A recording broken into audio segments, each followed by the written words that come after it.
Hi, it's Chris with Implied Music, and today I have Speculative Memories from Spitfire Audio. It's part of their SA series of libraries, which means it's very affordable at $29 or euros. It's a library culled from the sessions for a recording, a release from the SA studios. A fella named Yair Elazar Glotman and his team. He's a cinematic ambient composer. I think that's the best way to describe him. The library goes deep into the slightly dystopian and unsettling, but ultimately beautiful sounds from the album and gives us a lot of avenues for exploration. Well, let's take a look at it today.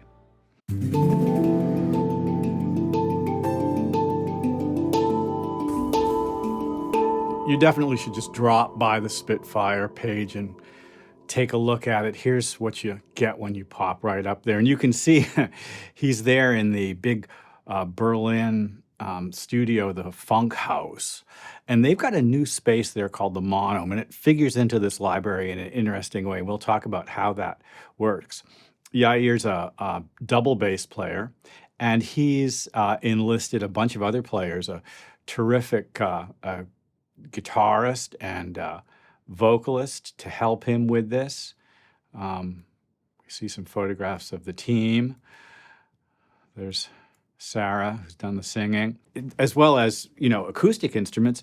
We've got some terrific treatments and modular synth sounds. Let's dive into some of the individual patches. Like all of the Spitfire audio releases in this category and in so many others, we're using the Spitfire audio player.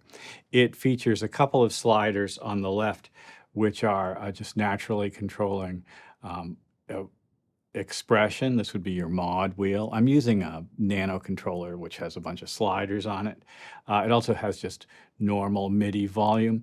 And then if I click on the big knob, I get an opportunity to select a number of components, not the least of which is reamp. Now, reamp is what I'd mentioned earlier, a re-recording of the originals of the samples and the sounds into this big four-dimensional really space, they call it, the Monome space there at the Funk House. And it really adds quite a thing. Now, you can grab the knob and pull it, or you can just simply control click, learn the automation, and then I have control over this. So here's Sarah's closed mouth sound, and we're just going to fade it in.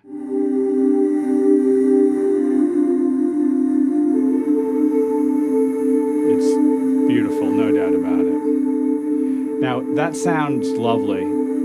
Here, I'm going to fade in the reamp effect.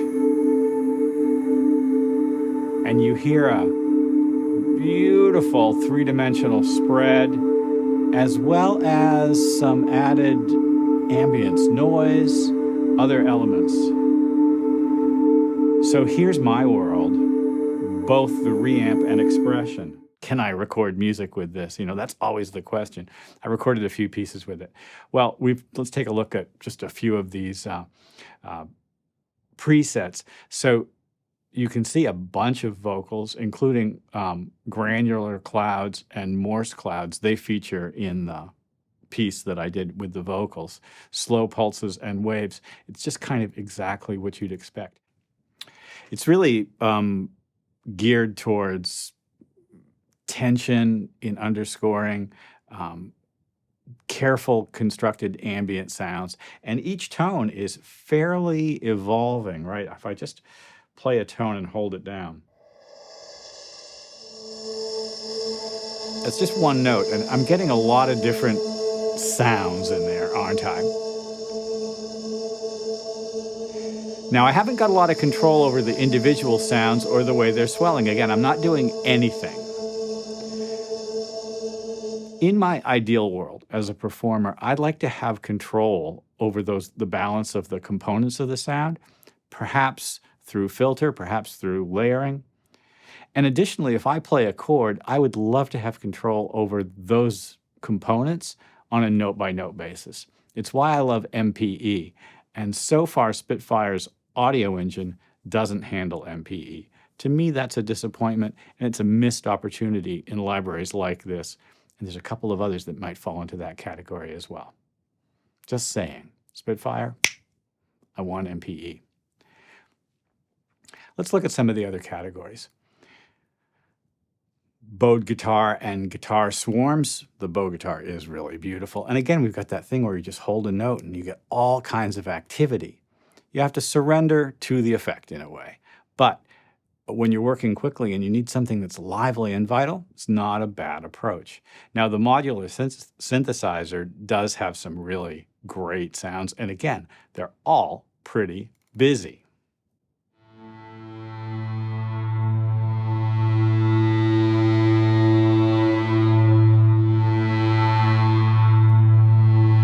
It's doing all that stuff on its own.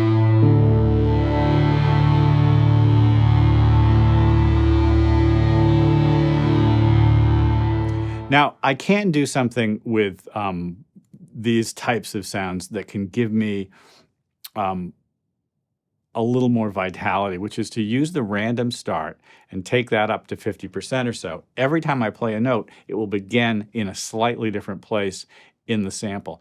A slower attack time would probably help as well. Here we go.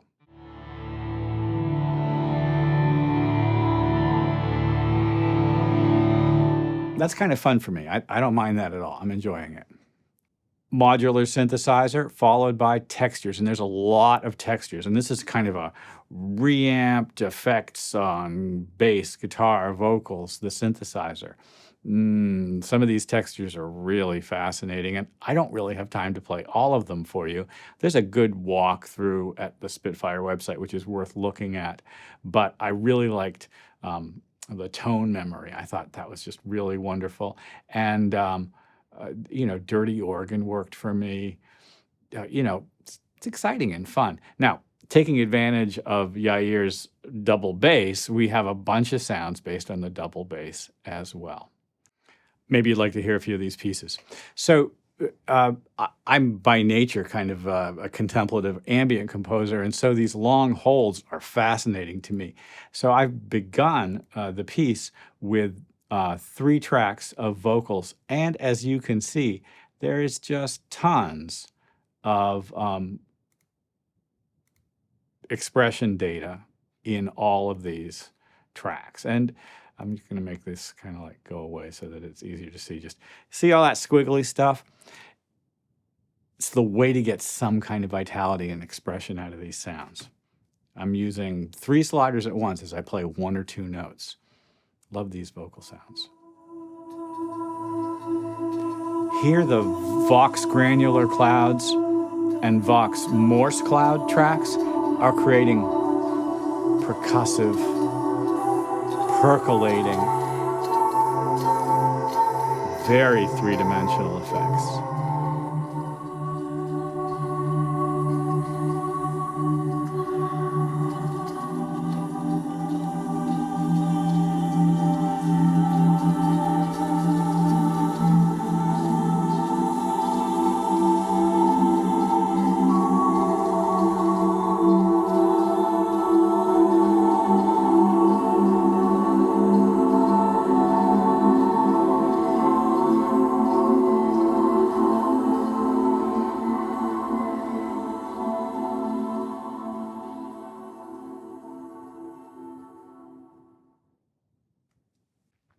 So if you were following along, you saw there's some pretty densely stacked vocal clusters there.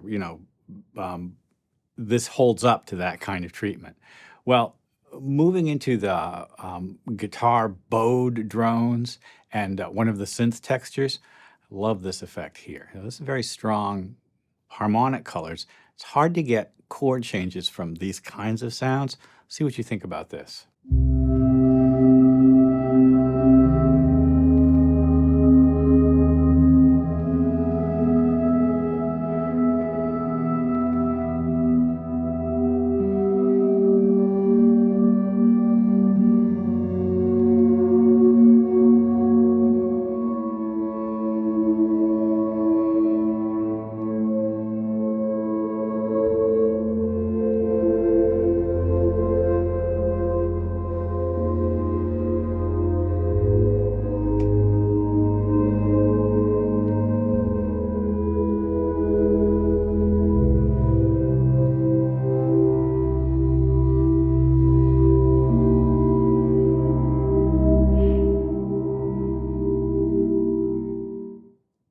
have one more piece that I'd like to play for you that I've done. Tape harmonics. The tape harmonics are fantastic. They recorded this whole album to tape, and all of this stuff has that goodness of tape saturation. I think all these samples were on tape first.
Say for me, this is the most successful of the pieces, and this is kind of where I live. I feel I had to let go of some of my need for control, but when I respond to the sound and move forward with what's in front of me, the results were really, really beautiful. This is very cinematic, epic in a modern way. Very pleased with this. There are a few, I don't know if I want to say downsides. I found a few, I'll just kind of say bugs, weird loops, strange EQ. I'll show you what I mean. So here we are in the double bass.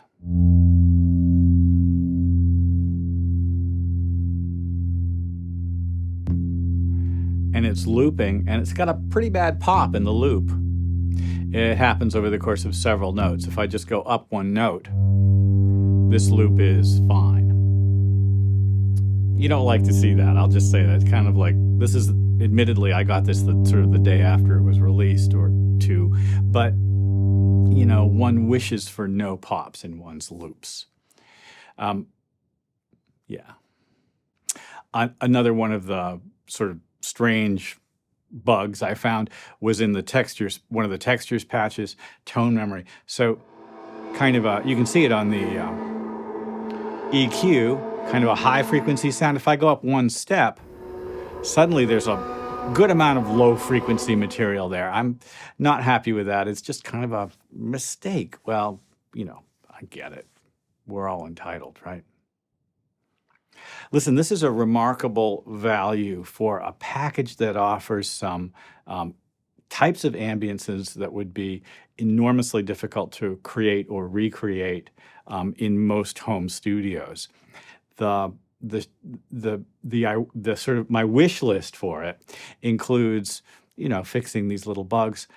I really would love to have MPE compatibility. I think it would make a big difference to the sort of like spontaneous energy of performance when you are responding to existing sounds that have this level of, you know, sort of vitality and change. It'd be great to be able to pull a note back as one feels like it's surging, or push something if it feels like it's, you know, not really getting to where, you know, you want it to be in a chord or just in a texture at large. These sonorities are gorgeous, and it's a really excellent sort of addition to a field which is, you know, already fairly well, you know, examined, and there's plenty of libraries that kind of live in this space.